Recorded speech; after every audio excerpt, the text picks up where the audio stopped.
Amhara regional government is raising another force in some zones of the region. Peacekeeping force is the name given to this force. Secondly, Yamana Gebremeskel, Minister of Information of Eritrea, a few hours ago, lashed out at Ethiopian ruling party, Prosperity Party. He calls it Potemkin Party. I want to say a few words about 2 points raised by Eritrean Minister of Information.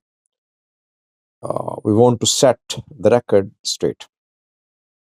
Let's start with the news story from the Amhara region. Yesterday, Amhara regional official news sources published some pictures. The pictures show a new force which has been built in the region. Peace Force is the name of this force, and a very short statement was issued by the Amhara government about this force and where it has been established. According to Amhara regional government, the force, Peacekeepers Force rather, it has been established in Wollo. Pictures show the peacekeepers clad in uniforms. And I think a graduation ceremony was organized. The force has undertaken the training and now it will be deployed. Question is, how many forces, regional forces, militia forces, does Amhara region need? Amhara region dismantled Amhara Special Force in 2023. That led to start of conflict in the region. After that, new militias were raised, new forces were raised, ethnic militias were raised by the government, Argo militias, others. They were ethnic militias basically, raised by the government, by the military. But the situation in the Amhara region could not come under the full control of the government. There is still insecurity, there is still uncertainty, and obviously the situation is not favorable for investment, for tourism, etc. Yes, people leaders visit Amhara because they enter Amhara by air, they leave Amhara by air, they don't use roads. Ethiopian military actually wants to withdraw from the region. That is why it has been spending lots of money on building a regional security structure.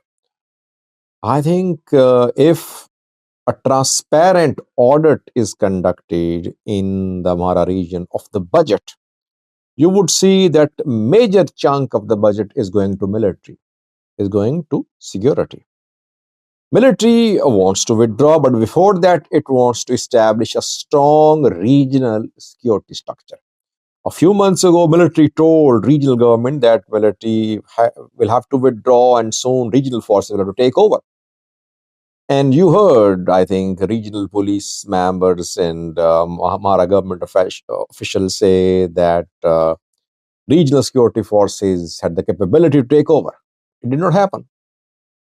So large chunk of regional budget is being spent on establishing a security structure so that strong regional force is established, but this regional force is still unable to stop Fano. That is why military won't be able to withdraw from Fano.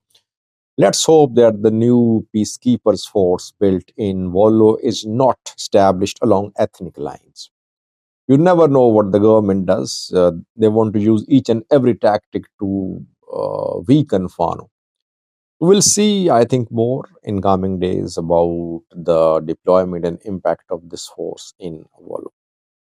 Secondly, viewers, Ivana Gabriel, Minister of Information of Eritrea, a few hours ago, lashed out at Prosperity Party of Ethiopia. He calls it Potemkin Party. If you have noticed the recent statements of Eritrean ministers, their activists, you see that now frequently Eritrean side mentions 2018 peace deal with Ethiopia, Eritrea and Ethiopia. In several of the statements by ministers recently, they mentioned this agreement.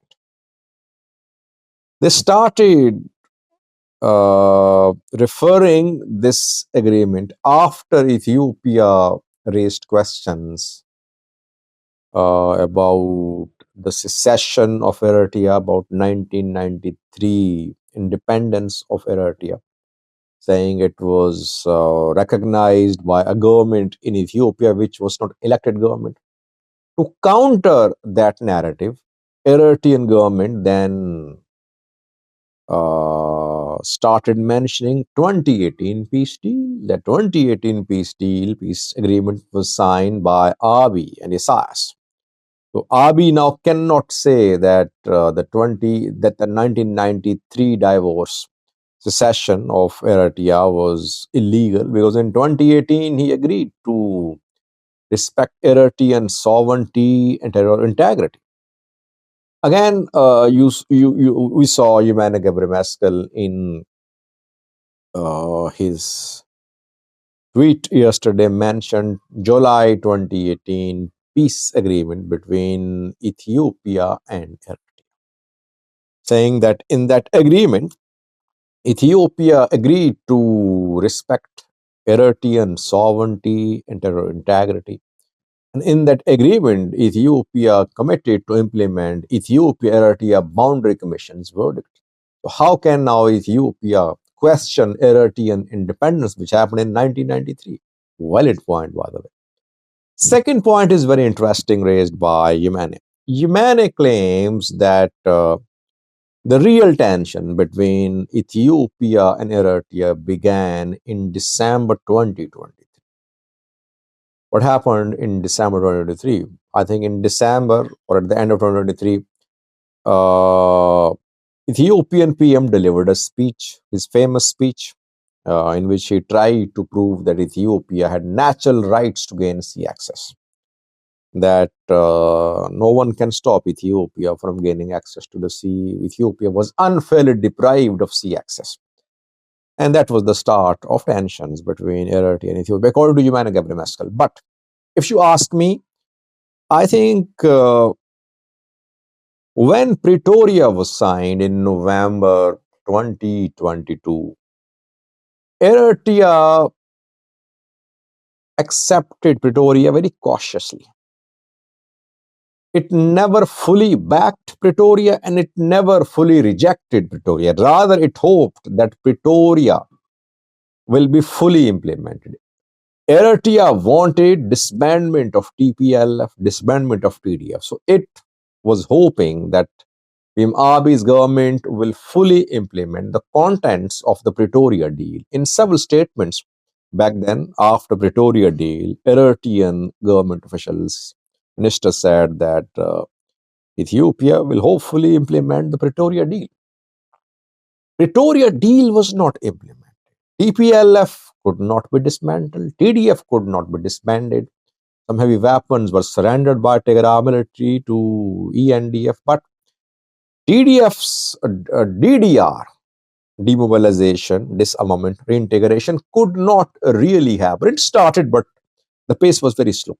So Eritrea realized that it fought a war, but its objective of disbandment of Tigray military and TPLF could not be achieved. That was the starting point of tensions between Ethiopia and Eritrea, I believe. And then came Abiy's famous speech, in which he raised the slogan of access to sea. So that was last nail in the coffin of Ethiopia-Eritrea relations. Tensions are still there, but luckily the two countries are involved in a war of words so far. The war of words is fortunately not turning into a physical war. Thank for watching.